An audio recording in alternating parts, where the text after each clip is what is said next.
The online landscape can be confusing. One day a company is an ad network, one day it's an exchange. In 5 years, once the dust settles, who's left standing?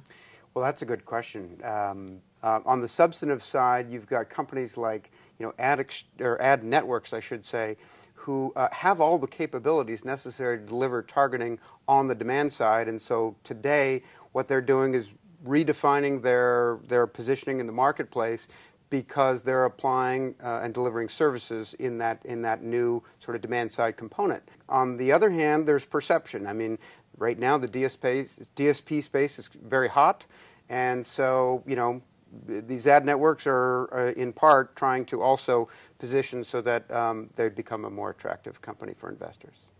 RTB is such a small fraction today of inventory sold. What do you think its future is going to be? Yeah, so real-time bidding of inventory is in fairly low volumes today. In fact, what's surprising, and few people know this, but ad.com actually is by far the biggest real-time bidder out there. But the DSPs are all developing their capabilities. The promise of real-time bidding is really to optimize in real time, both on the creative and on the inventory and data at the same time. So there's huge promise, but I think it is fairly nascent in terms of absolute volumes today. Obviously, no one is ever going to replace a sales force. But what do you think the proper balance is in this new age of digital advertising and marketing? It's a mix of art and science, where historically it's been sold, I'll call it art, through the sales force, and that will remain a very important component for media sales. That said, the science part of it is growing, and it's not just about remnant inventory anymore.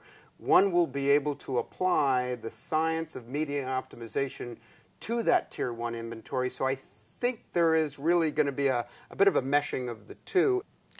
You have a really interesting vantage point as a banker and as an observer of the industry. What do you think is coming down the road, 2011, 2012? What are we going to see?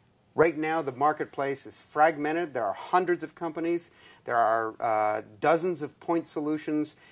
And it's effectively created an ecosystem that is inefficient, fundamentally inefficient for the principals, the advertisers, and the publishers to be able to achieve their ultimate goals.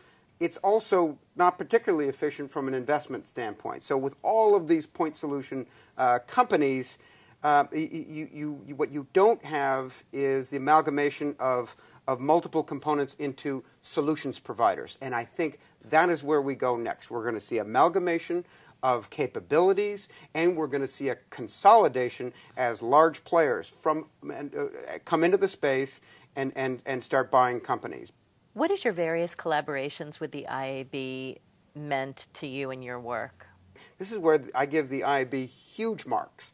Not only are they on top of things in terms of setting up committees and deciding on standards, all extremely necessary things to make a fragmented marketplace more efficient, but they're also not afraid to ask the tough questions. We have a crowd of networks and exchanges, and some of the issues and some of the panels address core issues, and so it's not all just intra-industry backslapping. They really get to the heart of these issues and ask the tough questions.